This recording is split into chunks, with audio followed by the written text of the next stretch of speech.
bring to order the meeting of January 8th, 2020, of the Natural Resource Committee. All right, and our first item will be interviewing Devin Pilney, who's applied for open position on the Natural Resources Committee. Welcome, Devin, thanks. And we have 4 questions and then sort of a gimme at the end, I guess. Sure. Depending on the committee's pleasure. So come on up and have a seat. Sounds like it could be a gimme. It could also be a curveball. Excellent. How y'all doing? Good, how about yourself? Yeah. Doing well, man. All right. Good. Yeah, so we've got, like I said, five opportunities to ask you questions. We'll probably just kind of take a question and go through. I'm Trent Warnes. I'm was the current chair. We'll probably be re-voting on that, but I'm Trent Warnes. Let everybody introduce themselves. Doug Neely, board member. Mike Hamilton. Nancy Broshot. And I'll just jump into it and ask you the first question, and then let Doug go, and then you guys can take the last, second, third, and fourth. Please tell us why you're interested in serving on the Natural Resource Committee. Yeah, so kind of multifactorial, a couple of things go on. So just enjoying the outdoors. I mean, that's a pretty Oregonian thing, but, you know, the wife and I, we backpack, we hike, and it just, so we are due with our first son here in a couple of months, and it's just shifted my perspective. I've always had a real appreciation for the outdoors, but wanting to do something in my community, wanting to do something that has meaningful impact over the long run.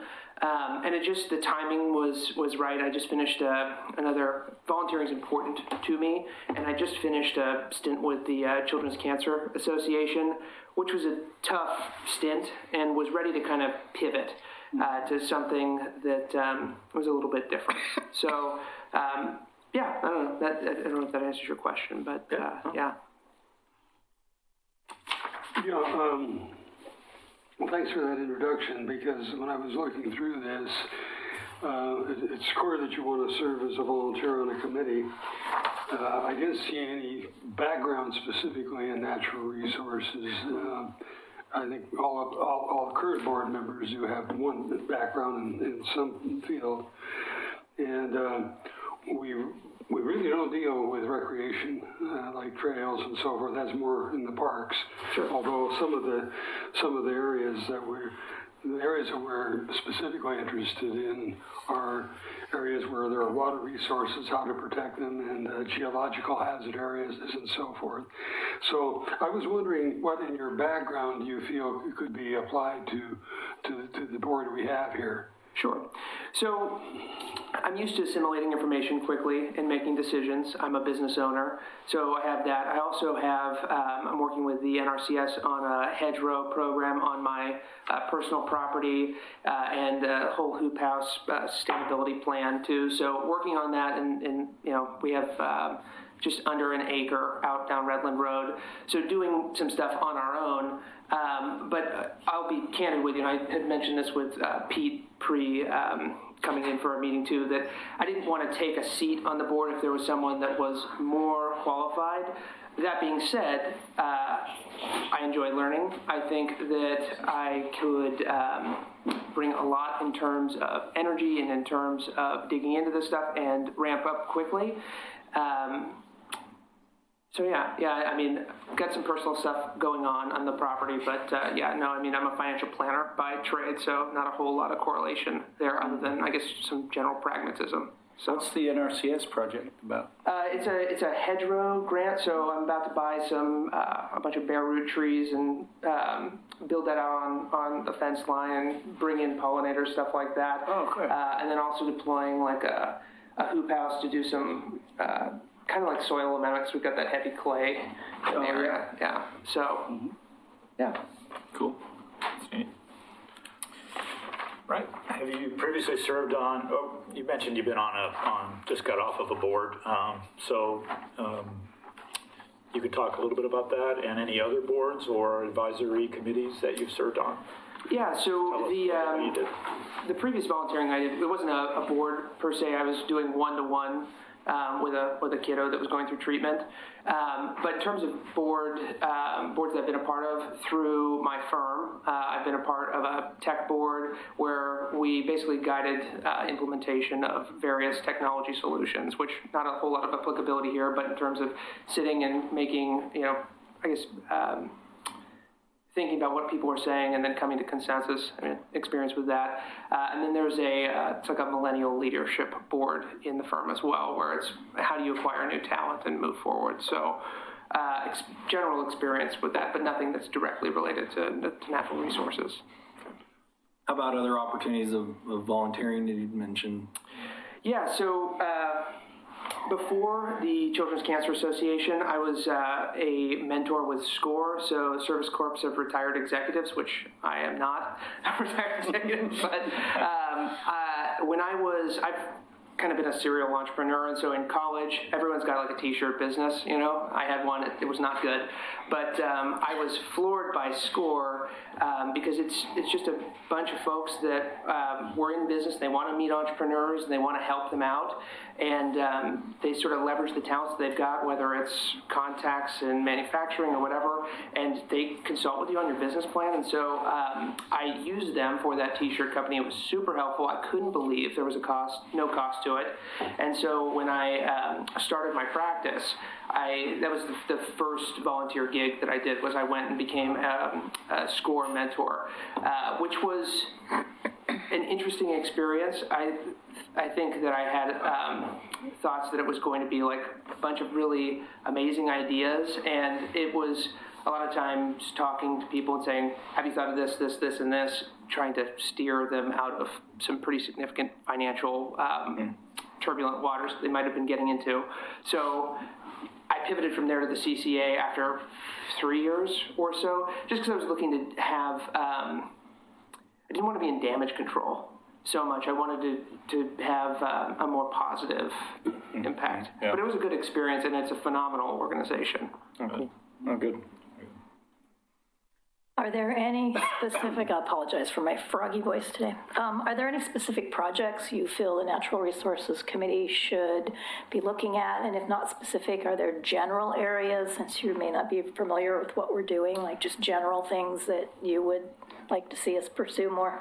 Yeah, so as far as specific things that you could pursue more, I don't know if I have a real opinion on that. I mean, speaking generally, there's been some pretty large developments that have been talked about over the last year, and I think listening closely, thinking deeply over the long run about the decisions that are made, especially as we continue to see more people move into Oregon City.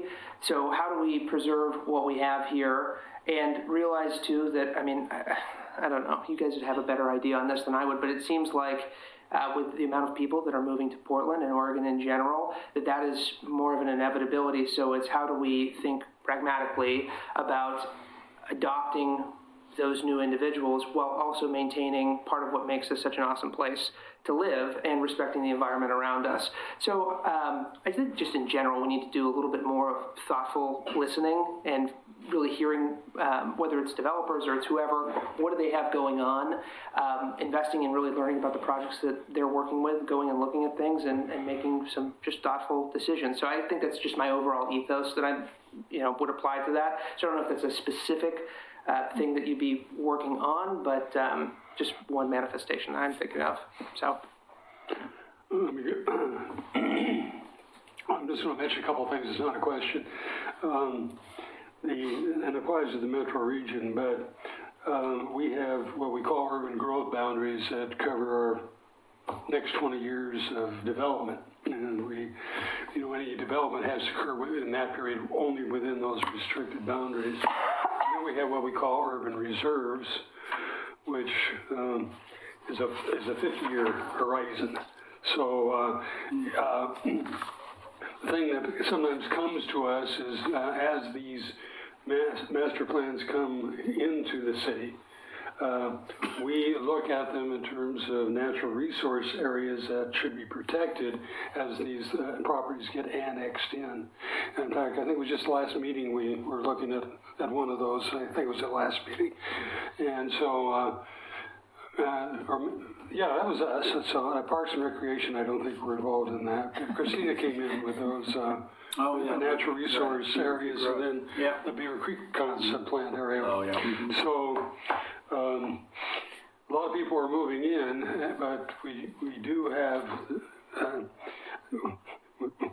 the city boundaries do expand, but we really have a fairly good land use policy in terms of restricting the rate of growth. And the Planning Commission now the City Commission is now looking at regulations here in terms of increasing basically the density of housing and trying to move to more affordable housing in the city. So these are things that are going forward too.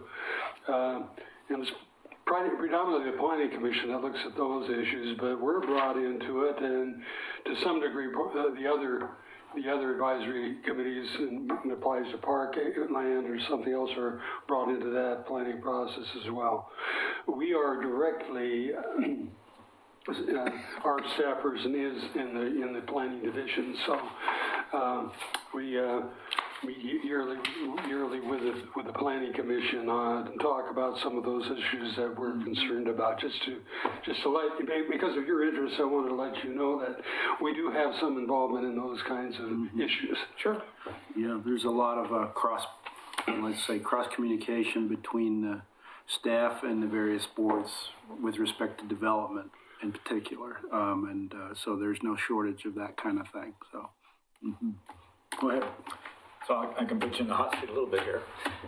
Your application said you were applying for other committees in the city of Oregon City. Sure. Can you tell us what those are and then put them in a rank order of your preference? Yeah, so I mean, when I was looking at coming and doing some volunteering here and becoming a part of the board, I went through those, I read the description on each of the committees that these are all committees that seem interesting to me, and I looked through the YouTubes of the old committee meetings, and this board was probably the most interesting to me personally, and I think this is probably tied with my wife being due here in March and having a son, and just thinking about long term. We moved to Oregon City 2 years ago, and it's just been a really neat community, the farmers market and everything else, and just trying to be involved and create, I guess, more than just my little, NRCS project on my farm, trying to do stuff like that. So that would be the direct answer to your question. As far as the rest of the boards, it was check boxes on the application, so it's a bad answer, but Sounds like the right answer. yeah. Do you have any questions for us? Yeah, actually. So when you guys think back at 2019, what do you think your biggest win was? What are you most proud that you guys accomplished last year? We revamped the heritage tree application process, and I think that was our biggest win. And I looked at the notes for tonight's meeting and saw that there were 3 trees nominated, one of which is about 50 feet from my house. And I'm just ecstatic because I've been paranoid. I lived in my house for over 35 years, and I've been paranoid that somebody's going to buy that house and cut that tree down. So I am just so happy to see that those people love that tree as much as I do. And so did you streamline the application to just make it easier? And so now you're getting more it used to be you applications? had to have an arborist certify, which was atrociously expensive, and we removed that. So it made it a little bit more streamlined, and we kind of made it easier to follow the directions, and so. Okay. There's at least one person in the audience, if not more, that have been very, very vocal on that particular issue too, and I think that's a real major thing. Yeah, I think that's excellent. Let's see on the back side. And then my part 2 on that question is, what is the focus for this year? What do you feel like was maybe a miss last year that you want to focus on and bring energy to this year? Or is there something new this year? Should we bring up our goals? Well, there's the NRC and other groups are going to be involved in the comprehensive plan update, and that's going to be a huge process, probably 2 to 3 years long, and it'll have extensive public input. And we're still in the process of getting funding to fund that process. So NRC's been briefed on sort of the generalities of it, but we're not at a point yet where we're starting that. But that's one of the responsibilities of the NRC is to be involved in the update to the comprehensive plan, which takes into account all the statewide planning goals, everything from land use to economics to natural resources and heritage and cultural resources as well. So anything that deals with those issues is going to fall squarely into the NRC's wheelhouse in terms of advisement. So Sounds like a big project. yeah, I think the last major update to the comprehensive plan was 2003, and then there's been short updates, various things over the years, but this is the first time we'll actually be looking at it fresh from beginning to end again. So, yeah, so I think that's probably the major one, but there's always applications coming forward as well. So, yeah. Sure. Yeah. You guys have any? I'm going to ask you a question. You say off of Redland Road, is that right? Yep. Is it on the river itself, on the Abernethy Creek itself, or not? No, I'm right off of Lita. Okay. Yeah. Good. Anything else? No. I think we actually hit our time limit, so. Perfect. We Well, won't thanks so much torture for you your too time. much more, yeah. Excellent. Yeah, no, thanks for your time. Thanks. Yeah, appreciate you coming out. We'll be in touch.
Okay, great.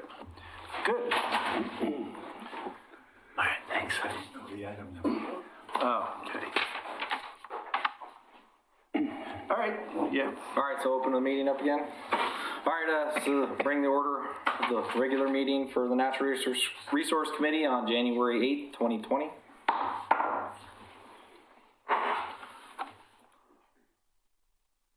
All right, first item up is our agenda analysis. Doug, take it away. Well, do you want? I can hold off to the end in this case, and we can just go through our regular items if our regular meeting is opened up. If you want to add something new to the agenda, Okay. Well, or do you just want to talk about it? I want to talk about it because there's going to be a commission meeting before we have our next. Okay. All right. And my opinion is this should have come before us. Okay. All right.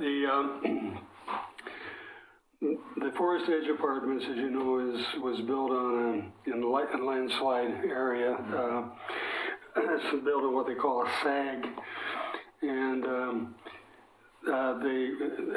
they've lost a couple buildings, and I guess some of them aren't occupied because of the conditions there, and the owners there want to drill wells into the soil there to take some of that water off of the area. That's coming before the next commission meeting, and I had written a... Oh, that's on the agenda tonight, Doug. Oh, is it? Yeah, we added a revised agenda for this Oh, did I say? to Did I miss it here? to include it. It's item 7B. Oh, excuse me, then I Yeah. will keep my mouth shut. No, that's okay. That's Yeah, okay. I was going let's to go circle through the back with you agenda. because I got your email, but I never circled back with you about it. So Okay. that's why we did a Oh, yeah. revised agenda. Okay, so Yeah. I don't So, see 7A, but... Yeah, but it's down further. Oh, okay. S7. Yeah. so Oh, all right, my apologies. we're good. We'll be talking about that. Cool. So do we take the 5 minutes or not? You've already opened the meeting. Yeah, No, we're good. We yeah, can continue. keep going. Yep. Election of officers. Yeah. So we have we have a quorum, so we can do this. 4 people, you know. Yeah. Barely. And we will need to elect at a minimum a chair and vice chair. I'm going to move for Nancy to be our chair. I second that. Okay. Do I need to call the vote? Doug Neely, Aye. Trent Warnes, Aye. Mike Hamilton, All right. Nancy Brush. I guess I. Great. You're supposed to nominate the Congratulations. people who aren't here to. All right. Vice chair. I'll nominate Mike Hamilton. Second. Okay. Doug, Aye. Trent, Aye. Mike, All right. Nancy. Aye. Oh, great. Okay. Quick and easy. Yeah, that was. Congratulations, guys. That's exciting. When do you want to assume the gavel responsibility? The meeting's over, no. You want to start now? Or? No. Okay. All right. I can't even talk. All right. All right. Well, let's go and move on to item 4 if you want. Minutes. Approval of minutes from February, Yep. March, and April of 2019, it looks like. Yep.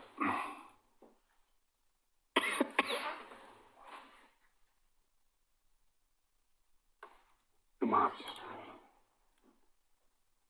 I've checked these for major typos. I didn't see any. And omissions, I didn't see any. So.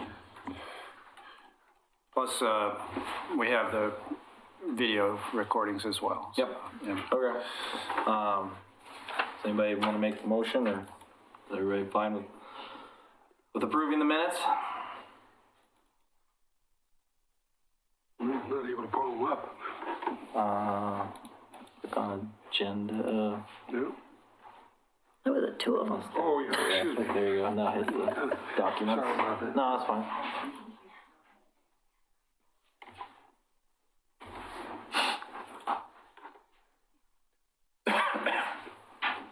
I guess I wasn't even on the committee. Yeah, okay. Good. Well, yeah, you should have been on it by this time. February. Not a, No, right up there. you guys were slow last year. That's right. It was kind of a off year. Well, I guess my memory fails what amounts to a 6-month period, but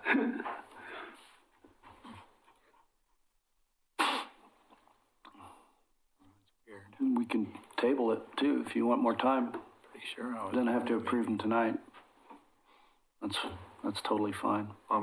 Oh, so March, I wasn't even Yeah, I think it was. chosen yet. Yeah, it looked like it wasn't until April. Thanks.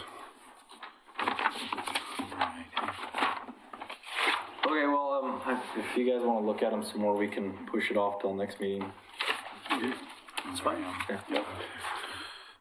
Okay. So we'll table item 4A, approval of minutes, till February. Yeah, doesn't look like it's a problem though. And next item is public comments on items that are not on the agenda. I think everything that we have is related to the heritage tree item, so unless there's another. I haven't finished filling it out yet. Okay, I'm working on it. okay, great.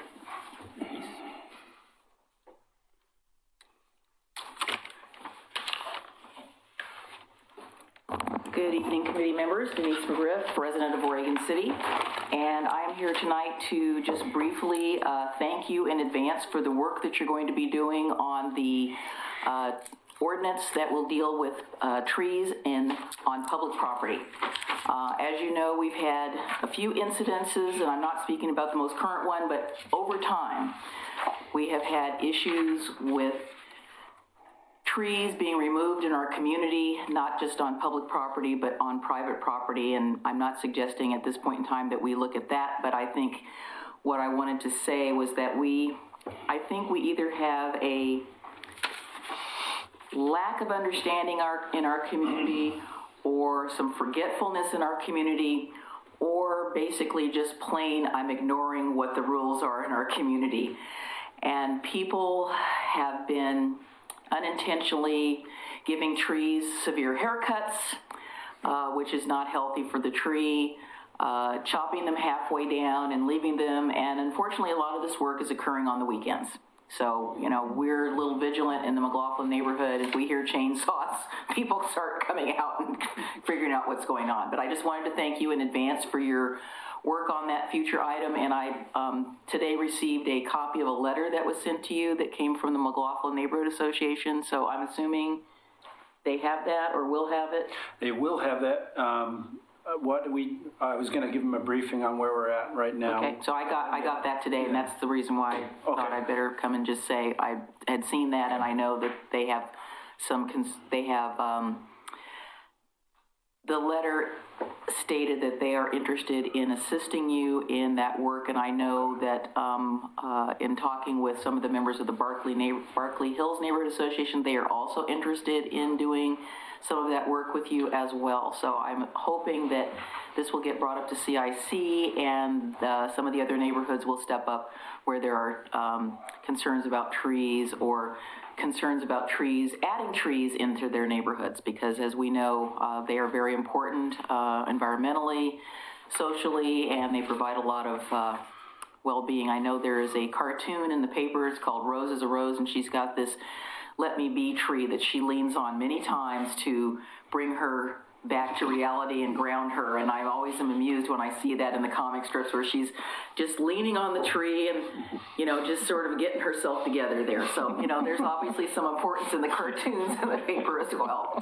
So thank you very much. I appreciate your I want to thank the City Commission too, though, for pushing through the changes in the heritage tree designation, because I think we only had a total of 6 nominations before that got changed, and I wasn't aware until Nancy mentioned the number of them that have come in since that has. So I think it's pretty obvious that the restrictions that we had was an impediment for people to come forward. So I appreciate the City Commission actually adopting that code change. Yeah, we wanted it sooner than later, but we got it. Yeah. Thank you. Thanks. Yep, thanks. Thank you. So, thank you.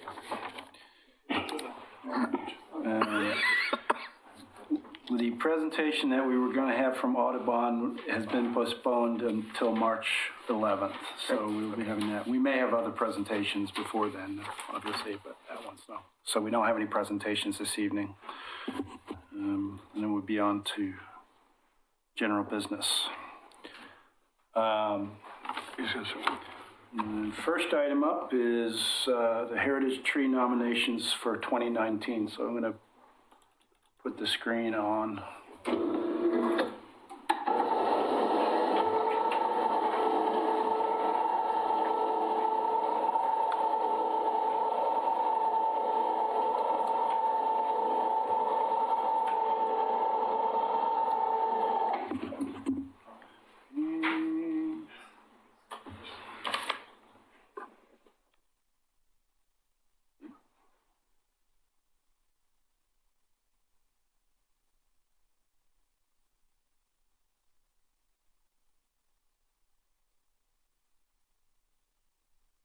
Okay, great.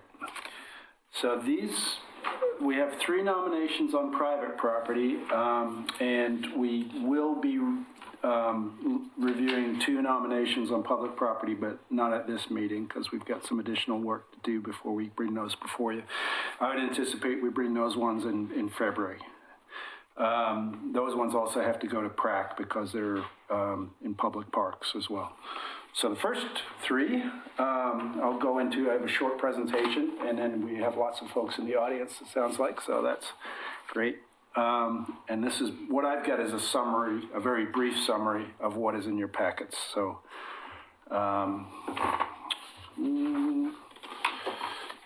technology. First nomination is 901 Lynn Avenue for Sugar Maple, Acer Saccharum. And the estimates for diameter are 42-inch diameter, height of 68 feet, and spread of 53, estimated age of 80 years. The owner of the property is Janine James, and the nominator is Dee Dee Dalzer. I've got some other pictures of this. So this first photo is of the intersection of Lynn and Holmes. And this is looking northward down Lynn Avenue. The tree is on the right there on the corner in this shot. Beautiful sugar maple. And this is the shot looking west down Holmes at Lynn. So it's clearly visible from public right-of-way. And that's the first nomination.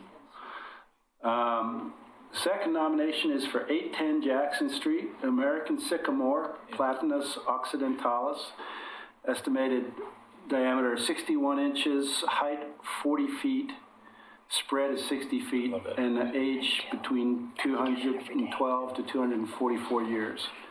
And I think Dee Dee can explain to us the app that they were using to estimate these trees. And the owners of the property are Brian Carrier and Gretchen Nation McKillop. I hope I have that right. And nominator is Dee Dee Dalzer. This is a shot of the tree in the yard. This is another close-up of the trunk on that, and it's pretty amazing. And this is the Google Earth shot of the tree in the summer, which that. It's one house in from the corner there. The backside. The third nomination is for Northern Red Oak at 412 Locust Street, Quercus rubra. I remember I could see this tree from my old office window on Molalla, I believe, because it's so prominent. Diameter of 53 inches, height 90 to 100 feet, and spread of 105 feet, estimated age 221 years. The owner of the property is Corinda Ingebrigtsen, and she'd like, if this is nominated, to have the plaque read in memory of Shirley Ingebrigtsen, her father. Nominator is Dee Dee Dalzer. This is a shot of the tree in the winter. And a close-up of that tree. So it is huge.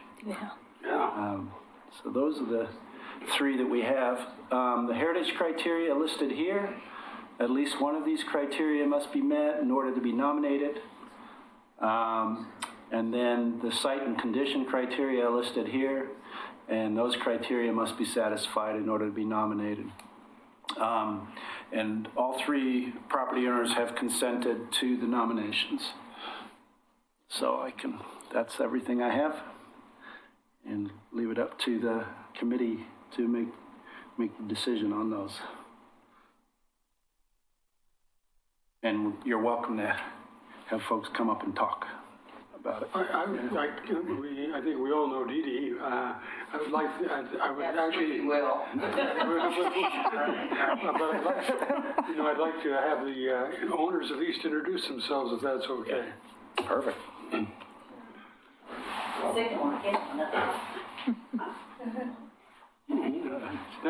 tell us which tree it is, and we can bring it up and look at it again.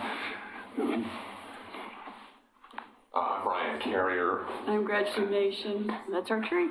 The one on Jackson Street. Just a little background. In 2010, we were looking for some place to move in together, and we've been very fortunate and had the means to pretty much move or buy any house we wanted.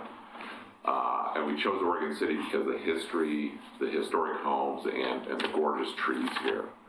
And we'd actually put money down on another house when our real estate agent showed us this house, and the tree sold us. It's a spectacular tree except for the leaves in the fall. we made it out.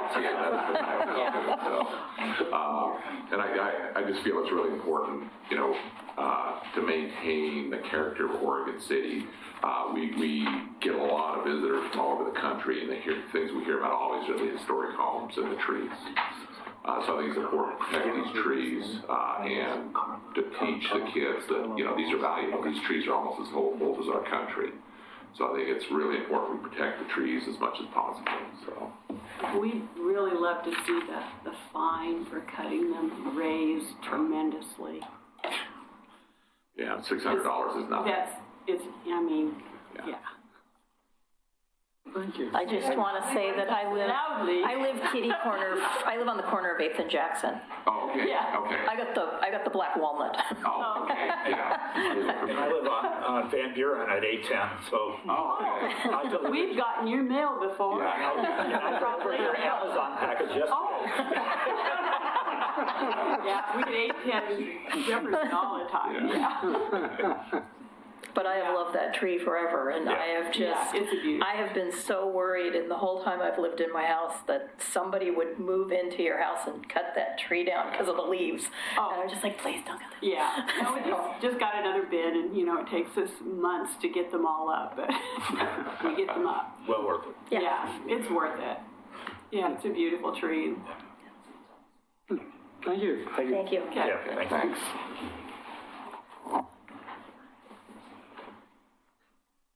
All right. Another property owners here? We would like to come up for Lynn Avenue. Or not Lynn Avenue. The oak tree. Well, you nominated all three, so I'm going to let you speak. My name is Dorothy Dalsford, live in Oregon City, 4 blocks up from this tree, and...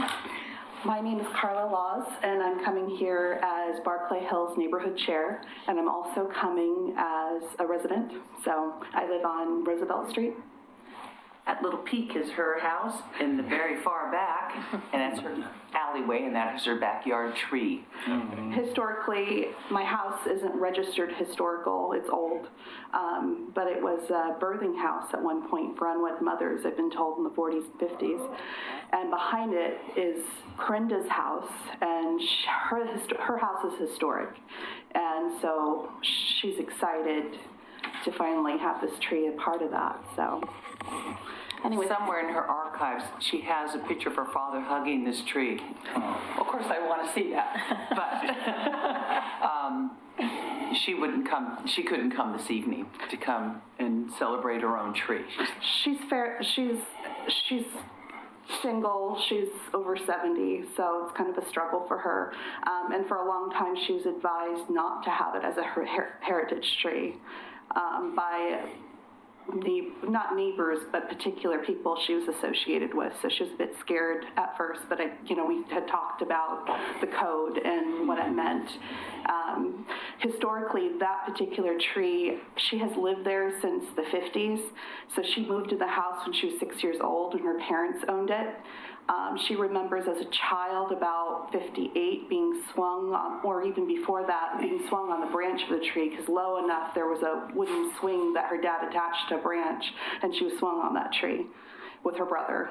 So it's very sentimental to her. Her dad loved the tree, and that's why his name was Shirley. So it's very important for her to preserve the tree. And on top of which, Barclay Hills Neighborhood Association itself has a tree resolution we voted through and passed in September 10th, 2019, that we want as many trees preserved in our neighborhood as possible, especially on public land, so that we're wanting as a neighborhood for that to happen. So, yeah, and I know Corinda, this is like a memorial for her father, so it'd be very special for her to have that.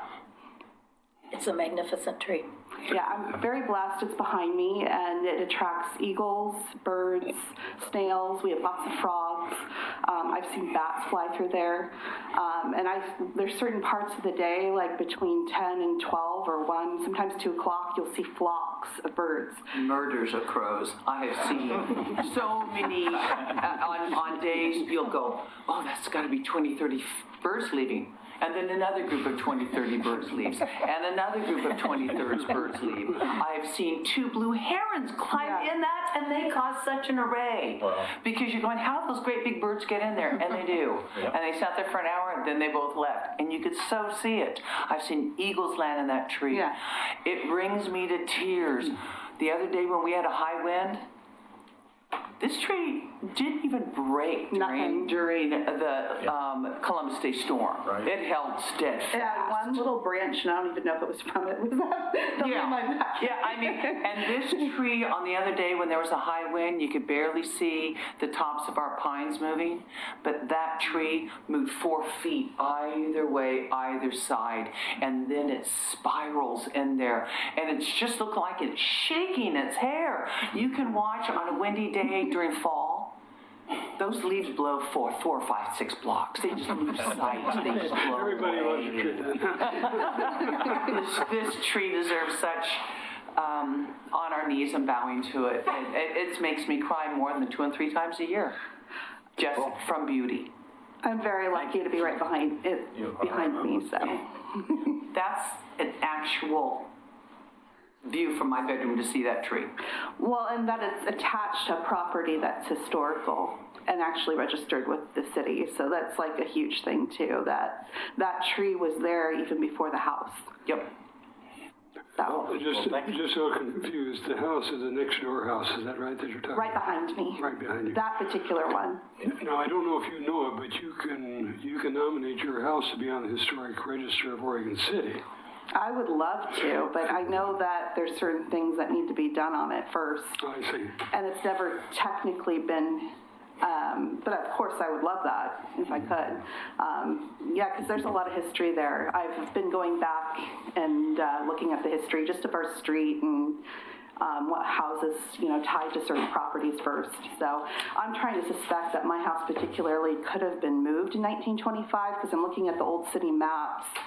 And it doesn't appear on the map till 1925, but the house is dated 1916. So, and the house behind me, I think, her house is like early 1900s, before 1912. It was 1910, if I'm not wrong. 1912 was mandatory registration in Oregon City, I think, at 1910 to 1912. They moved a lot of houses in Oregon City. Yeah. I have an Oregon City postcard collection, and I've got, I don't know how many pictures of houses being moved, and there's one big house on 7th Street that I've got a postcard of it, and it looks like it was 2 blocks down and turned 90 degrees the other direction.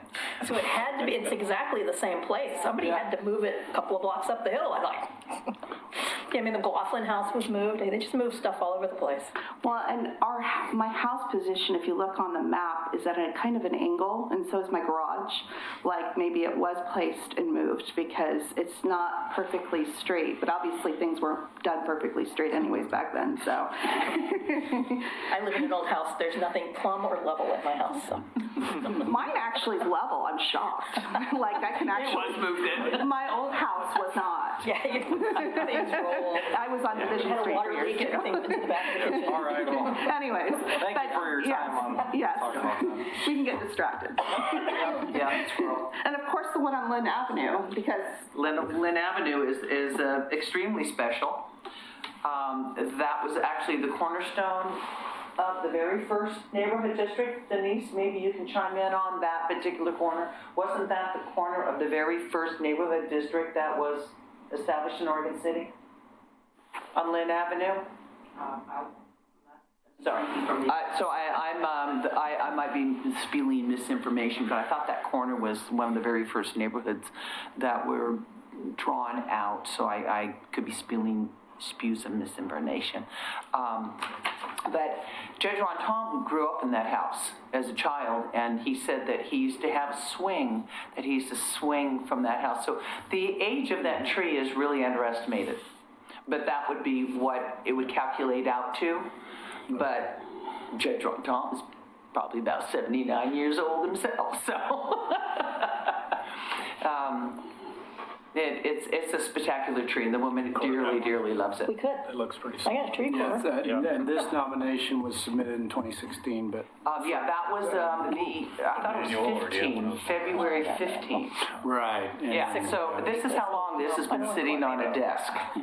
So, round of applause for NRC changing code. And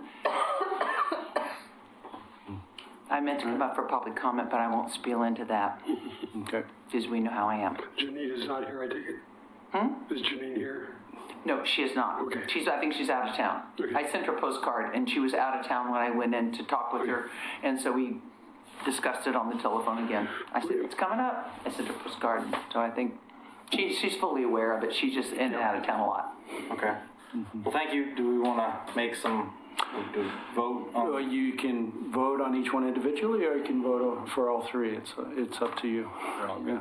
They're all good. I was like, vote for all three. Yeah. Okay. Formal motion? There's public testimony. Yeah. I gave you a slip. Oh, sorry. Trent? I gave it to him. So, Okay. yep. Can you come up? And Roger. Yeah. Oh, these are I'm from Heritage going to Trees come too back for also. public testimony. Yeah, please come up, Denise. Thank you. It says item 7A, which I thought this was. Yep. No, it is. Yeah. Please, we'll give you 3 minutes to talk. Roger. Thank you. Roger Fowler Tice, resident for 27 years now and current president of the Oregon City Parks Foundation. And as you might know, some of you might know, we've been working in Waterboard Park to save the tree canopy there, which has many very large trees in it. And I'd like to commend Dee Dee Delsrud for all the hard work she's done on this, pretty much solo. Over the when working in Waterboard Park on these ivy poles to save the trees, and we've just, a lot of us have just come to understand the power of the trees. And over the course of the last year, I've learned so much has come out about trees and the importance of trees like this, the large trees and their relationship with the smaller trees and the network and how they feed each other and take care of each other. And it's just amazing to begin to understand the importance of trees this tall and their relationship to us and our environment. So thank you for taking this subject on. Thank you. Thank you, Roger. You're welcome. Denise McGriff again, resident of Oregon City, and I can now claim 31 years. I am a member of the Oregon City Parks Foundation, and this is one of our brand new fabulous t-shirts, so audience, take note. You can get one from our president here, Roger. I think that it is commendable that all three of these are on the list. I particularly wanted to talk about Corinda's home. It's the, basically it's the Rasmussen Hadley House. And I knew Corinda's mother, Evelyn, quite well. Her father was already deceased by the time I got here to Oregon City, but spent many hours talking with her about the history of the area, history of her house. Evelyn and both Corinda are members of the Daughters of the American Revolution. I believe they're the Susanna Lee Barlow chapter, if I remember that correctly. So it's really interesting that at least all these trees are connected to historic sites, which, preservation is like my thing. So I think it's really fabulous that these trees and their accompanying buildings are going to be forever linked together, and the amount of money that the owners have to put into keeping them maintained is commendable, and I appreciate it. And I wanted to say to Brian and Gretchen, hey, you want to have a leaf gathering party? Provide some pizzas, and we could get everybody to come over to your place and help break leaves. That's easy. At the same time, we're looking at Swifts. Yes, at the same time, we're looking at Swift, so, make a note of that. But anyway, so I just, as a member of the Oregon City Parks Foundation board, I just want to urge you to adopt these and pass your motion to approve these to be heritage trees, and I look forward to many, many more coming online. We have one over in our area in front of Phyllis Gehring's house, and it's a fabulous tree. Unfortunately, we lost the one in front of the Judge Ryan house, Ron Tom's property, but his daughter's living in there now, and the plaque is still there, but I understand about, nature. My mother and father-in-law had a fir tree that was nominated and approved by Clackamas County as a heritage tree. And I don't know if this is an omen or something, but a year later it was struck by lightning. It was the tallest tree in the vicinity in Springwater, Oregon. And the thing burned, from the top down, and they finally unfortunately had to cut it because it was burning not only on the top part, but in the interior where the lightning struck it. And it was just sad because that was a magnificent fir tree that had probably close to 200 years old, and it was on a donation land claim. So it's just, these things do happen. But anyway, so thank you so much. We appreciate it, and community, thank you. I just want to say one more thing because the subject of leaves has come up several times, and keep your leaves. I encourage all of you not to get rid of your leaves. They're part of this ecosystem, and they feed the trees and lots of critters underneath, and they're just, we shouldn't be hauling these leaves away. They're important to our ecosystem. Thank you. I've got a question for our tree experts. Is the northern red oak native? No. I'm going to question the age of it because the Hudson's Bay Company wasn't even here at that time. So I'm sure it must be less than 200 years. Sure those apps that they're using to use that, they're plus or minus. To me, the ages are the most suspect of what we have here, and it doesn't matter. It's a magnificent tree regardless of. It can easily go either way, up and down 10%. Or 50. So it's more than 10%. Yeah, Doug, it's a good question. I just want to clarify. So we don't consider that's right a native North American tree that's too far away in its distribution an exotic tree or a non-native. No, it's the only thing we're is invasive species. Yeah, invasive. Or the tree of heaven. Absolutely. The worst name on the planet. The worst name. I know that. Devil. Dee Dee, did you want to come and talk again, or was that part? And you, Carla? I'm good. Is it good? Okay. Thank you. All right. Okay, got our input. I move that we push all three of these trees forward to become heritage trees. Yeah, and I would like to second that. Okay. All right. Doug? Aye.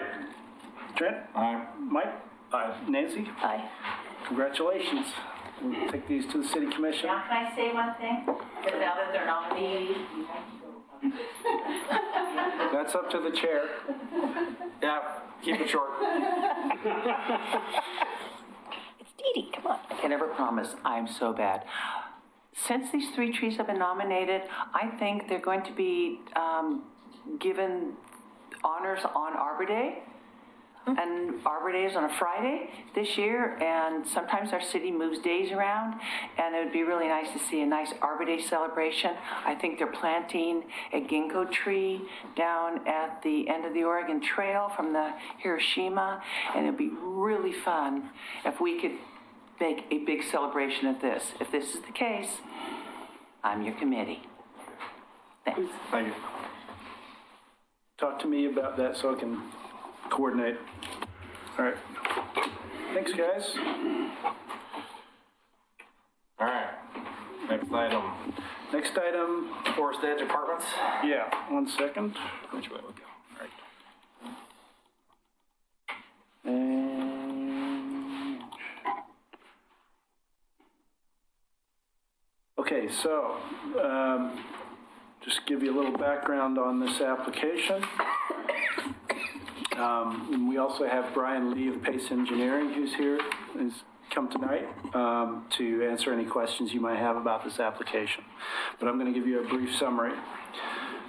This is a land use application for geologic hazard, site plan and design review, and natural resource review for stabilization measures, a new internal roadway connection, and general site work at the lower campus of the Forest Edge Apartments.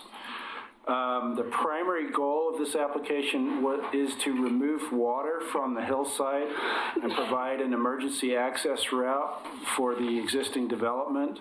In 2017, the owners installed dewatering wells, and those wells are taking water off the site, and they have 2 years of data showing that these dewatering wells are working and keeping the site dry in the wet season, and no additional slide activity has occurred.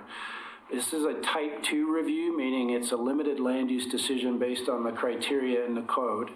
The City Commission has called this item up for a public hearing on January the 15th, 2020. And the staff and City Commission review is limited to the applicable criteria. The staff report for this was published today. So for the January 15th meeting, there is a staff report that's been published today. And if the applicant fails to meet the applicable criteria and a condition of approval can be added with specificity to show compliance, the city is obligated to include those as condition of approval. This is the location north of Beaver Creek Road. The apartment complex is divided into an upper campus and a lower campus. We're talking about the lower campus primarily. This is a closer up aerial view of the site. And so just want to go in a little more detail on each of these applications. So the site plan and design review application is going to principally be looking at the new service road connection and fire truck. I'm going to show you a graphic for that, fire truck access. There's no additional work proposed for the parking lot and site. The geologic hazard review, which is done with peer review from the city's geologic engineer, Tim Pfeiffer. They're principally looking at Chapter 17.44, which is our geologic hazard overlay district, and an engineering staff is responsible for that review. They're looking at the dewatering wells, the underground stormwater detention system, and the new impervious surfaces that would be proposed. This is a graphic we can refer back to of the locations of these dewatering wells, and there's a picture I'm going to show you of what one of these looks like. They are linked together by a pipe, which goes to a collection facility. Are these the squares we see? Yeah. And most of those are located in existing impervious surfaces, but I think the overall new impervious area due to these dewatering wells totals about 70 square feet. There's also a proposal to take the existing stormwater outfall from that site, and I'll show you currently where the existing, so let me see here. You can, on the bottom, if you look at the screen, I'm going to point to where the existing location for the stormwater is right here. And Brian can speak with a little more specificity about this, but there's a drainage here, and they're planning to relocate the stormwater that comes off of this site into an outfall that goes into this drainage. And that is a part of their stormwater management plan. And I'll just refer back. So this is the plan graphic. So what's proposed is a series of underground tanks, which have a pipe that leads from the underground tanks underneath the existing parking lot, and then drains to an outfall to the west of the site. Now, with respect to the Natural Resources Overlay District, the engineering for this site is such that the engineers recommended that outfall go directly as close to the creek as possible.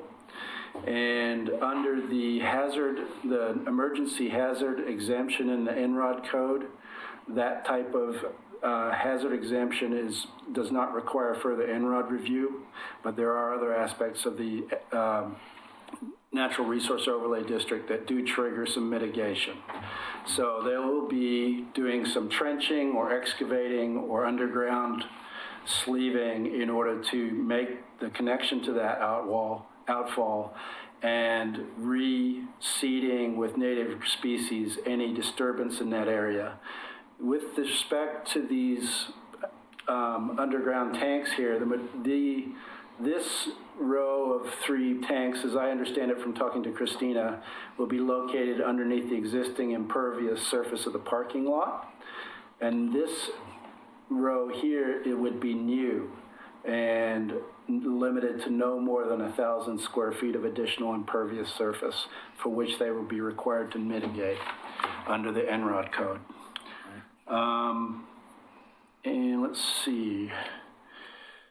So as far as the Natural Resource Overlay District goes, the other aspect of this is because their engineering is recommending taking as much water off the site as possible, they would like to not have to do standard irrigation because the irrigation pipe, that a permanent irrigation system would is set up or just some cannot be monitored adequately.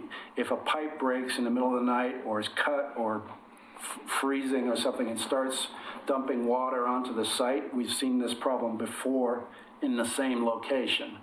And rather than have that kind of system set up, they would have to propose a different type of irrigation system, but they still have to show that after 5 years, there is at least 80% establishment of all replanted mitigation plantings there. So they'll have to come up with some sort of a approach to irrigation, either through those bio bags or some sort of hand watering technique that will allow them to do that, and that's going to need to be proposed in order to meet the establishment standards in the NROD code. Pete, is the land ownership the same as the HOA or the condo owners? Sorry, I didn't talk about that. The owner is RJL Holdings, which is an Oregon City company. And I'm not familiar with the owners, but Brian can speak to that. So sorry about flipping around here. This is the existing NROD overlay that we have adopted, and you know it covers a big chunk of the lower campus and the drainages that go down into Newell Creek Canyon. This is a close-up of the service road connection that's proposed. So what was done when the slide happened and the site was evacuated a couple years back, this section of road here was decommissioned essentially, and what they're proposing is to reconnect that loop road back up, and that is new impervious surface that requires mitigation under the NROD code as well. So the NROD report that they've put together is embodied in a set of plans and in a narrative. Because the NROD code is written to be clear and objective for residential development, if you look for an actual NROD report with a lot of detail in it, it doesn't really get into that level of detail, but all the code requirements have been discussed in the narrative, and the application and mitigation approaches were put together by an environmental professional with Pace Engineering. So, and this is the final shot I have, which shows an example of a dewatering well. Right. Just going back through the review process, so it's a type 2 land use decision. There's going to be a hearing on February 15th, clear and objective criteria in the code, and any comments that you give to me today, I was planning to reload those in writing to the reviewing planner, which is Christina. If you want to designate a member on the committee to review what I've written, to assure that what I've written is an adequate recollection of any comments you make, those will be part of the record.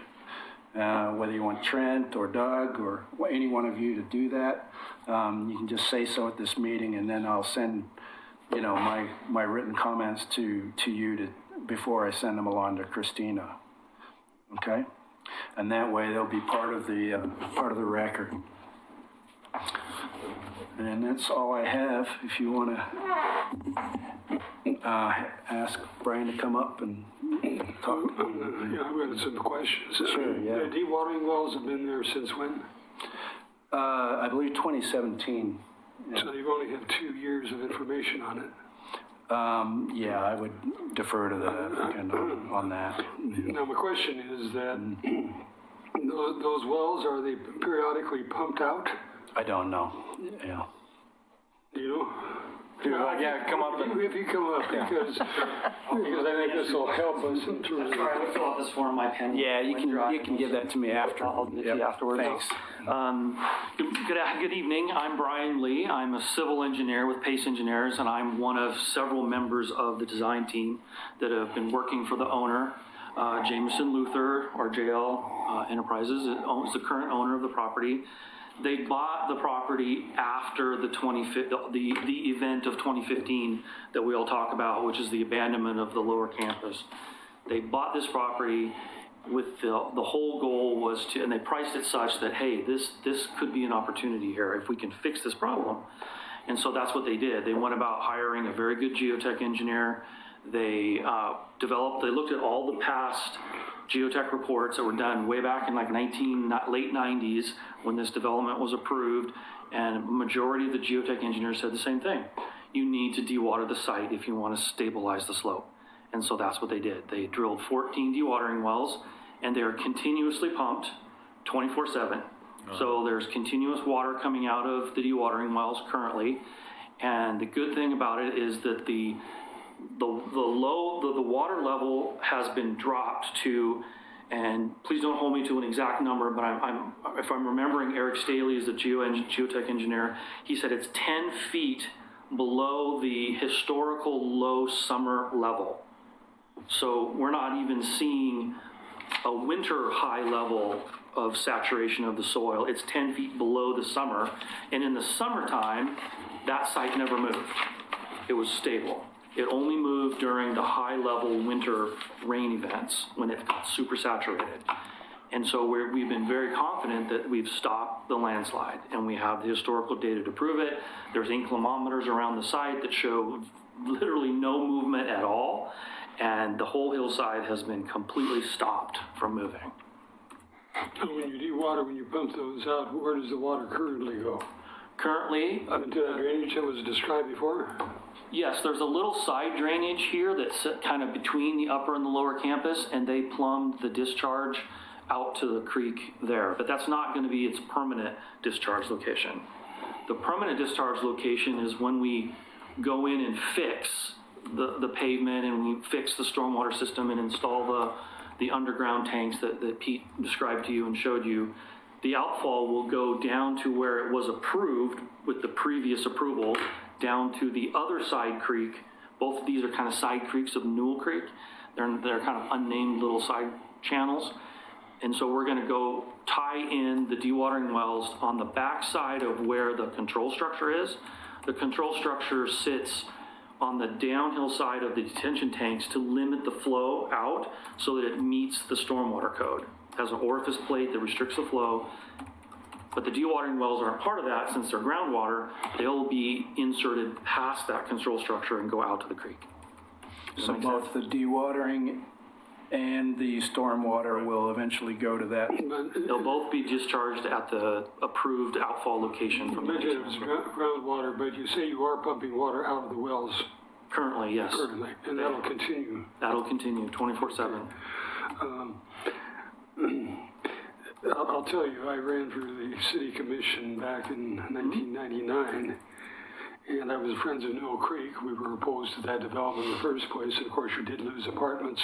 Well, not you, but the previous owner lost apartments shortly thereafter. And I realized, is this going to continue to be low-income housing?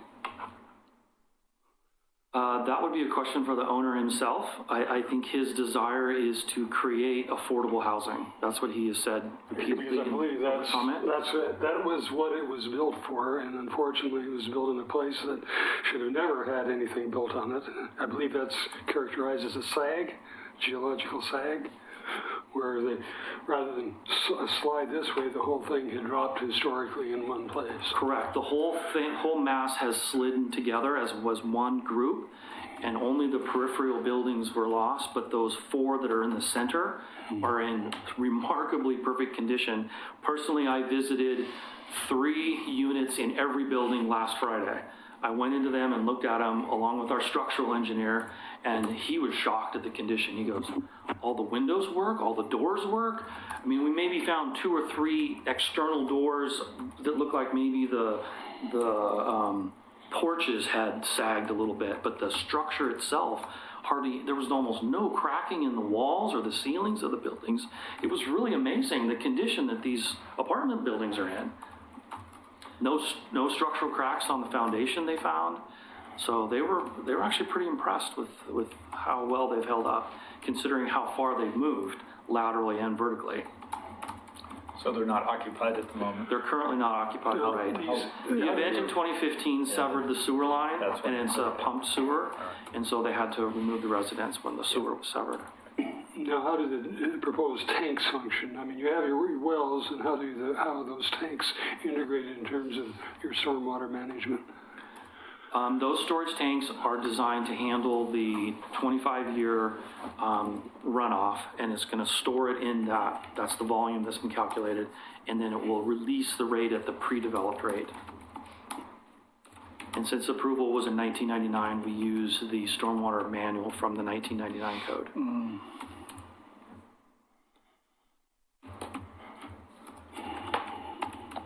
So how clean is the water that's going to be going into the creek? I mean, the groundwater should be fine. Groundwater is very clean. Are there like things they could put on the parking lot, like the owners, like people who park there, they couldn't have leaking oil or stuff like that? Correct. Because cars leak stuff.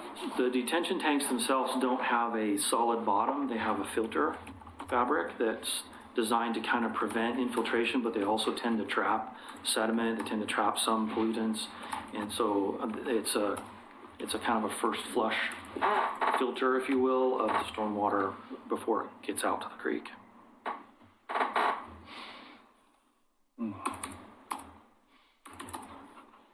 What kind of temperature variation might there be from pumping groundwater out and then letting it be in a tank and then letting it go back into the...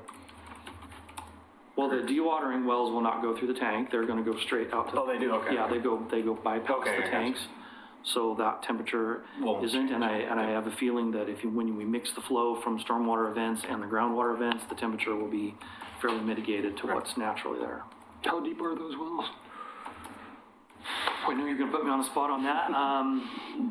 150 feet, I think. But they really. They just release water in the normal process. There's no. Well, you said you do pump out of the wells. Yes, they have submersible pumps in the bottom of them, and they pump out. Pete, can you go back to that slide? Yeah, sure. It shows the dewatering wells. And so the blue lines interconnect all the wells. Mm-hmm. So each well has a submersible pump. It pumps up to ground level, and then it flows slight pressure, but mostly by gravity, all the way down into the creek. And so, is there a point at which you don't pump anymore? And is that determined by the water in the wells? Like in the summertime, you're probably not pumping water out. Correct. They pump less. Less, yeah. Okay. We want to keep that level below historical summer flow, so we're artificially lowering the natural water level and keeping it that way to control the ground. And how are those pre-development flow measurements? Say that again? Are those pre-development flow measurements? You say... Yes. So you had information on what the flows were from before the development ever occurred. There's been many geotechnical reports on this site, so we had very good historical data on what was there before. On many different civil geotech engineers. And quite frankly, that was the original recommendation from the geotech engineers that originally looked at this site in the 90s, dewater the site. Yeah. They recommended horizontal wells that would drain by gravity. It was rejected by the previous, this is the third owner, by the way, not the second. The original owner rejected it due to cost. They thought that was too expensive, and they took the risk, and we all know the result. Yeah. This owner had a different attitude. He said, hey, I'm going to follow what the geotech engineers said back then. I trust them. They know what they're doing. and Geoengineers is the one that did this. They agreed, this is what we have to do, and they came up with the vertical design as opposed to the horizontal. A little less cost, but it meant more long-term maintenance. Right.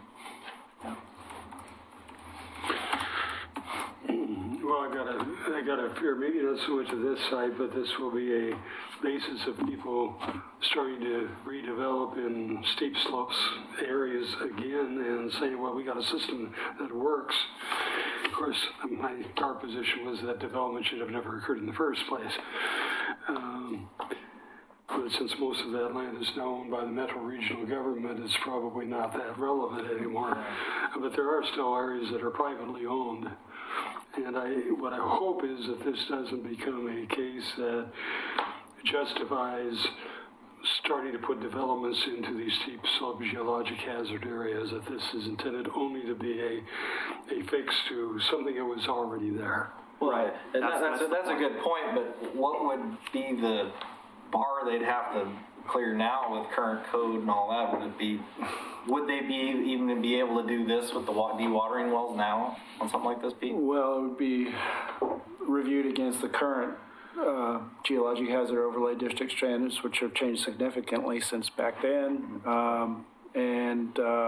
In this situation, Brian, you have multiple geologic engineers looking at the site and a peer review by the city's engineer, Tim Pfeiffer of Foundation Engineering.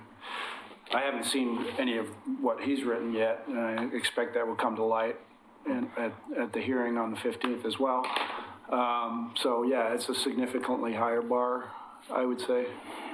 My understanding is Scott Burns will be testifying at that meeting. He's the former department head of the Portland State's Geology Department, and he's now retired.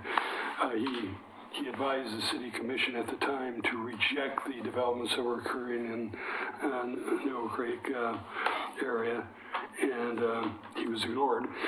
But he's a very trusted person, and I imagine he'll be looking at this very closely and giving his recommendations.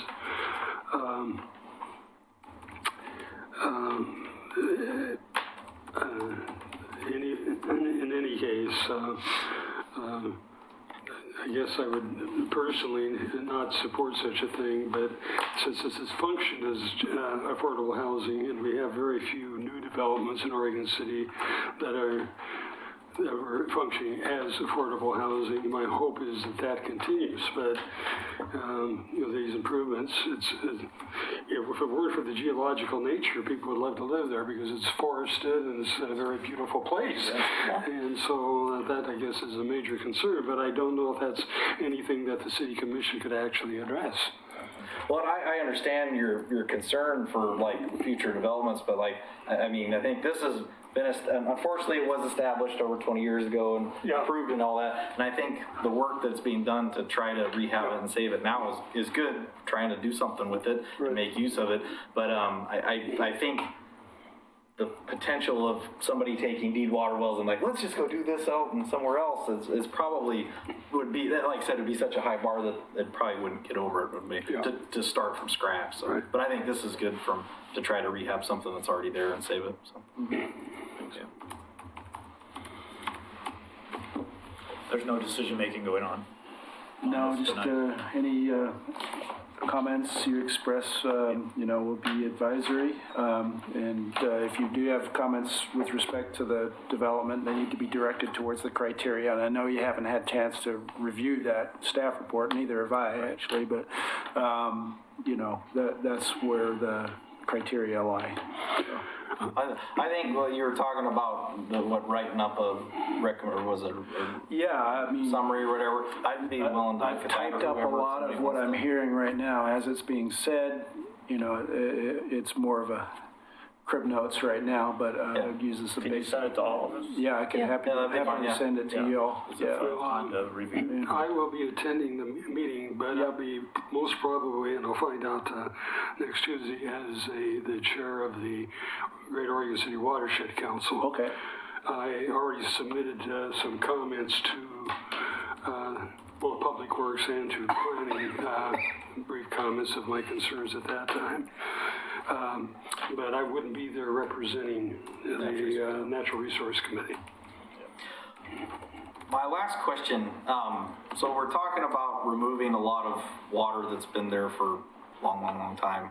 Has there been any work done to see what kind of impact, like, so obviously removing that much water will dry the site, but where also that water has to go somewhere else, and how is that going to impact the other else areas? That was a good question that city staff asked, and the geotech engineer and others have responded to that, and it's in the conditions of approval. Their thought was, I'm trying to summarize what they said in the emails.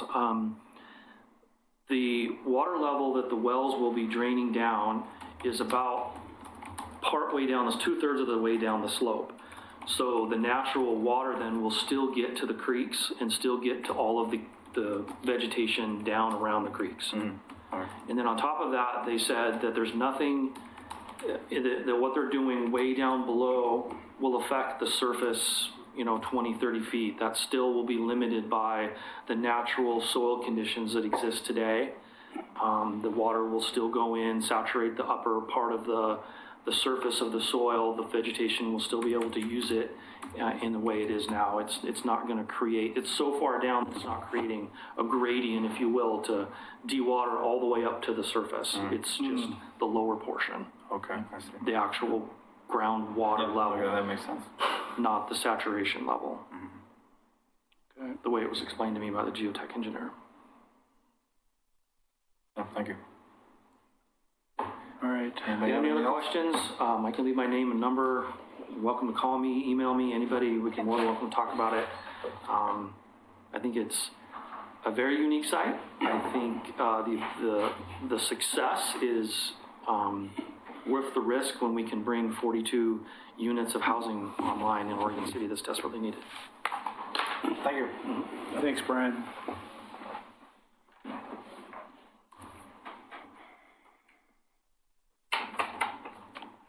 Yeah. Okay, so I'll send my notes to you all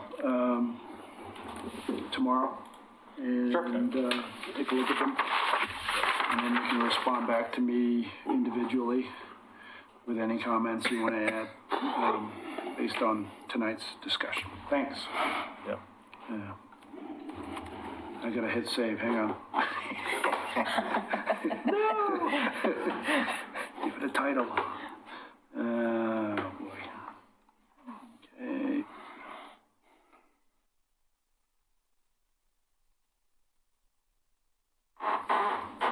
Okay.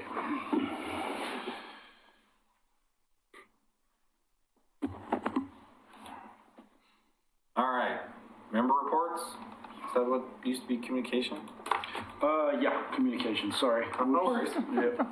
I was going off of a PRAC agenda, and I like to look. That's fine. I think I was always communications, but that works too. I guess I will. What do you think? I mean, we can go back to the old way. No, that's totally fine. I was just like, yeah. I guess I can start real quick. I have had communication with Marie Holiday, and she's resigning from the commission. She's got some other stuff going on and is not able to participate what she wants to. So we will have to open up that spot for another candidate. Yeah, we'll get the word out. I'll talk to the communications coordinator, Kristen Brown, and see if we can do some recruiting. Okay. It's kind of a rolling recruitment process, as I understand it, which is okay. Because that'll make 3 spots now that we have open. Yeah. Total.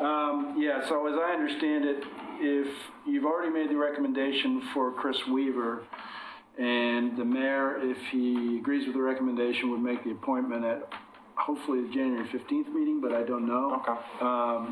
So then we'd be down to 2. Okay. And then depending on what you decide about Devin, then we'll see. Yeah, sure. Do we want a date certain when we actually make the recommendation? What's that? Do we want a date certain as to when we make a recommendation? I'm sorry, Doug. We could. Well, now we will have 2 slots to fill. One set. The point is, we have 2 slots. We didn't get any additional candidates applying since, and I'm just going to ask if it's not out of order, do we want to make a decision today on the current applicant? Or do we want to hold off? And if we hold off, are we going to have a date certain we're going to make these recommendations to the mayor? I mean, we recommended a person before. Pardon? We've recommended already one person before. Yeah. And what is the likelihood? Yeah. We have two positions. We only had one additional person apply, and nobody else has when he decided to continue the application process. Right. So I do don't we want really to actually hold off on the decision? Or do we want to take action on the applicant we have now, realizing we're going to have another seat to fill anyway? Yeah.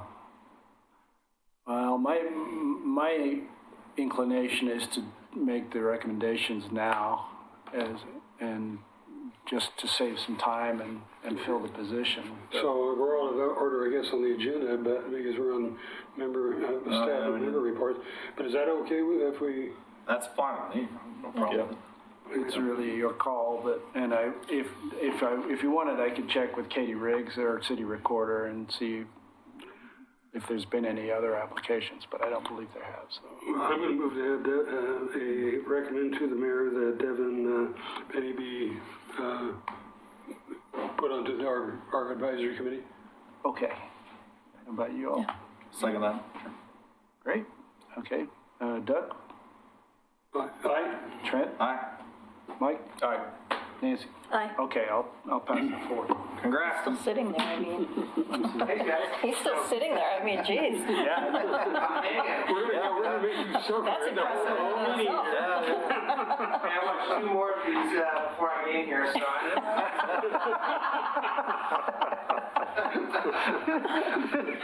Wow.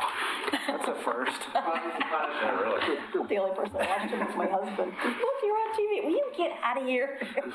Okay. Any other member reports? Anybody else have anything? Just a comment. We had the Friends of Trees come here, and they announced the Arbor Day thing and so forth. And I was wondering if it was too late to nominate, and Pete was pretty sure it wasn't too late to nominate. So, so I went ahead, and it was too late to nominate. However, I came back. I asked for 3 trees, and they said no, you're out of order. But maybe we can find if there's a source of trees.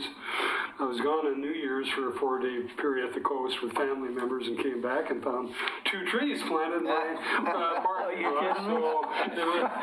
So I was very, very happy. I didn't have to do any work because I wasn't there. So that was nice. I assume someone was there to help them guide where they went. Yeah, it was pretty clear where the space was. Oh, okay. Yeah, I had worked the space before in preparations.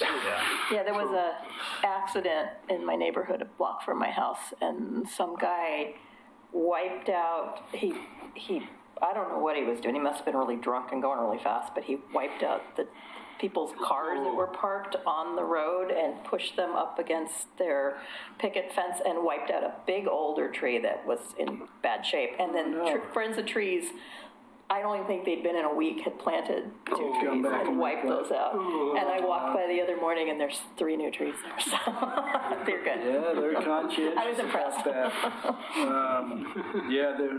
There were some trees planted right by Singer Hill Park along Lynn Avenue that got wiped out by a car too that Parks Department's replacing. So yeah. I have some staff updates, but I bullet pointed them, and you've got a copy of it. So I'll just run through these real quick.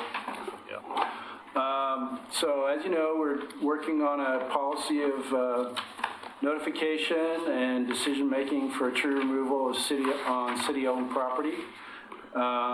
Staff had a working group on December 3rd to talk. I organized it to talk to various people who are on crews on the ground. So we had folks from Public Works and Parks, just to get initial feedback on the idea before we even draft a policy. I forwarded that to the department heads today and Tony Conkle, just to let them know where we're at. And then the next step would be drafting a policy to bring to you all in February. Kanema Wetlands will be going to the Planning Commission February the 10th. We also plan to make a presentation to the Citizen Involvement Committee because this is a legislative action, and our policy is that any legislative actions go before the Citizen Involvement Committee. That will be February 10th. I'm reviewing the staff report, putting together a staff report for the Tyrannus Woods Park on Glen Oak Road, and we'll include your comments from the meeting. Christina Robinson Gardner, our senior planner, is presenting the Forest Edge application to the City Commission on January the 15th. The stormwater master plan updates will be heard by the City Commission January the 15th. We submitted our Tree City USA application on the 18th of December, and I put a copy of the cover sheet for that in your materials here, along with our summary spreadsheet of the departmental costs. This is one of the things that you have to send to the Arbor Day Foundation. And our estimate for per capita expenditures for tree-related activities in 2019 came out to $13.35. And the minimum criteria for Tree City USA status is $2 per capita. But by the time we factored in all the various maintenance costs by department, the Friends of Trees planting, which we subsidize by with $30,000 from tree mitigation trees, we are allowed to include the costs of street tree replacement as well. So the estimate that I put together based on that is however many street tree permits we issue in a year, I put the standard tree mitigation number to that, which is about 350 based on the tree, and do the multiplication and factor that in. So it all racks up, and you can see it's broken down by public works, planning, and parks. Sorry. Siri thinks I'm talking. And so, yeah, this is based on our current population estimate, and that's where we're at. So we haven't heard back from the state forester yet, because they review all of them at the same time, but we should be seeing that too. If you have any questions or comments or ideas for improvement on submittal of these, because I kind of have a standard procedure every year. But I don't know if I have that actually. Yeah, okay. I can get you any of this info. What else? Sorry. This one? So Never mind. I'll take it all back. You have it? I'll take it all back. Heritage Tree Code updates went into effect December 19th. We have 2 more Heritage Tree Stand applications in the works. I'm working with Dee Dee to complete them. And I need to get those before PRAC and the NRC. We'll have an Audubon presentation March 11th about lighting impacts on urban impacts on birds. And let's see, Oregon City Public Works Department, Josh Wheeler, our development services engineer, is updating the geologic hazard code per state requirements. So Department of Land Conservation and Development has come out with some statewide requirements for geologic hazard code. We largely comply with those, but there's some other things that are added into that. So they'll be going forward in April to a work session with the City Commission to see if the City Commission supports going forward with those code updates. And if so, then there will be Natural Resource Committee, Citizen Involvement Committee, and other open house meetings and a legislative process for that.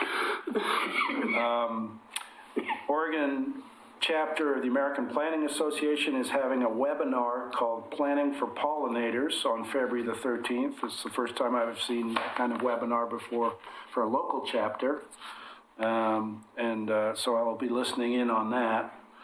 And we're still working with DLCD, that's Department of Land Conservation and Development, and Oregon Department of Transportation to get our comp plan update process fully funded. The visioning process, which is going to last at least a year, would be principally funded by the Department of Land Conservation and Development Technical Assistance Grant, and then the remainder of the plan would be through ODOT, is our plan right now. And as I mentioned to Doug before the meeting started, Oregon City Public Works is still working with to do the Scattering Canyon watershed improvement project with Greater Oregon City Watershed Council. This project began several years ago. The current project manager is Bob Balgos in Public Works, and so he may be coming before you to give a presentation on the status of that. And that's all I have. Thanks. Lots. Keep you busy. Yeah, starting off with a bang. So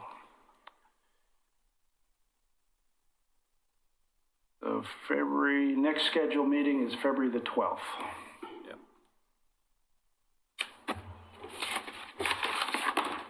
And I have nothing further unless you got any questions for me.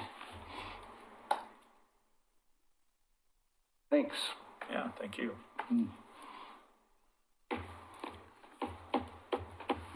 Anybody have any future agenda items that we'll talk about now?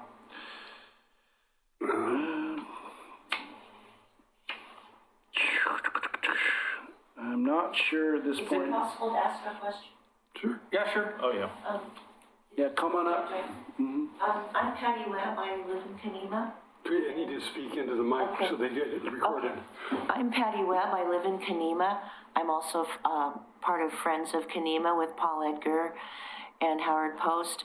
I was just curious when I heard you mention we'll be discussing the Kenema wetland, what that means. I haven't heard anything about that. There's many, many wetlands. Is there one specifically? Yeah. So the direction that staff's been given with respect to this one wetland is the one that is on the Kenema Cottage Homes development site. And we're moving. So wait a minute, go back. Yeah. There is a wetland on the Kenema Cottages property. Yes. Right. Yeah. And the legislative proposal is to add a 50-foot vegetative corridor to that wetland, which means it's going to become part of the Natural Resource Overlay District and be subject to the code protections in that district. Currently, that wetland is not part of the district. Right. So. And a 50-foot buffer, I've seen how that property's laid out and how they've used every inch. Where would that go? Well, this is what we're going to be discussing. It principally affects one property to the west that's owned by Karen Blaha, and she's come before this committee and testified about this already a couple of times. So what's coming next is the actual first evidentiary hearing before the Planning Commission. So a legislative action to change the overlay district and include the wetland within the district requires that type of decision. It first goes to the Planning Commission. They will decide whether it needs to be approved and recommended to the City Commission as an addition. Okay. Yeah, and then, so that's the first hearing. I anticipate there'll be more than one hearing, at least two hearings, one before the Planning Commission and one before the City Commission, and there may be even more than that. Because I agreed with the mention of possible repercussions of the drainage. They mentioned basically a sump pump. It seems like if that would be something that would be implemented in Kenema because it's historic, we have geohazard, we have NROD, we have everything. Yeah. Would that be something that would be considered appropriate? Well, we have a lot of regulations. We have stormwater regulations, and then we've got natural resource regulations, and they often occur and come to bear in the same location, right? Because we've got drainages that are coming off property, and sometimes those drainages are natural, and sometimes they're man-made. And so in this situation, they had a drainage which may have been created through some prior action that the city wasn't privy to. And it created a drainage situation which created a wet situation which now is a wetland and was delineated as such. So that wasn't caught in the initial inventory in 1999, either because we didn't have permission to go on the property and didn't know about it. Coffee Creek on my property is not included either. Yeah, so it happens a lot, you know. I wouldn't say it happens a lot, but it does happen. And in the vast majority of cases, the wetlands that we know of that are outside the current district may touch partially the district.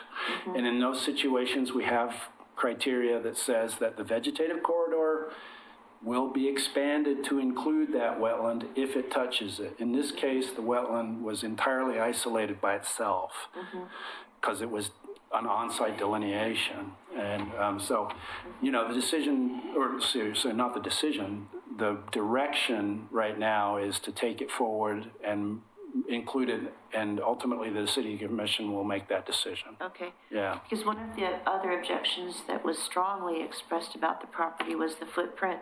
And we were told by Public Works that asphalt was a permeable surface and so was not going to be counted in the footprint. And we feel like that made a big, big difference in the approval of the project. The definition of pervious is in our zoning code, and it is very clear. ODOT agrees also. Okay, right. Yeah. Okay, thank you. Both impervious and pervious are both definitions that are written out in our zoning code, and they were written at the time that we adopted the last updates to the Natural Resource Overlay District. But when you're planning the footprint of a property, whether you consider the asphalt pervious or not, has a huge impact. Yeah, I mean, the types of things that could be considered pervious, I don't want to go into weeds on it, are those that are engineered to be pervious and maintained as such over a long term. Basically, water doesn't go through it. Right, I mean, there are pervious asphalt, but it's a specific design that has to be maintained that way. You know, it has to be cleaned and sucked out and all that kind of stuff. But that could also be a mitigation factor on the property. Oh, it could. Yeah, if it's part of the proposal and it's engineered. Thank you. Yeah. Thank you. Thank you. Yeah. That's good. Future stuff, anybody got anything for next time? Let's see. Well, I'll be giving you some updates on Conema Wetlands, sounds like. Okay. So, yeah, and there's probably, well, we'll have the heritage tree stand proposals, which will, I think, you know, we'll bring those to you, and then we'll either bring them to PrAC before or after. Actually, I do have an update request to have Metro come back and talk about the trail system that they're putting in. Oh, and you know Creek? Yeah, and my understanding was the first phase was going to occur this year, the first phase of that development, and perhaps get an update. But there was something else. A master plan that they developed, they had thought that one of their purchases included a chunk of land that wasn't actually with the property owner, it was with the city. Okay. And I think I know the one. And it's come to the Parks and Recreation on that one. It's not a park, but it's land that's adjacent to the cemetery, and between that and it's either the Newell Crest or Newell Ridge developments. That segment of land is city-owned. Oh, okay. And that might be included in the update to see what kind of progress it is. The Metro wants the property. It's not developable because of the steep slope, but some members of PrAC felt that Metro should purchase it, but I don't think any decision was made in terms of of PrAC actually making that recommendation. All right. I'm just going to say Metro is going to be investing $20 million in the Riverwalk project and it's doing that other trail system. And they're doing a lot of things for us in Oregon City. So it seems if the city can't use it and can't be developed, it probably should be a giveaway. But I don't know if we can actually make recommendations to that effect or not. I don't know. I'll talk to Brian Vaughn and see what's going on. Okay. Thank you. Yeah. Great. So we have at least two things from the February agenda. Now. All right, next meeting, February 12th. Okay, see you there. Thanks. All right, well, Happy New Year, everybody. Meeting of January 8th, Natural Resource. Thank you. pass the gavel to Nancy.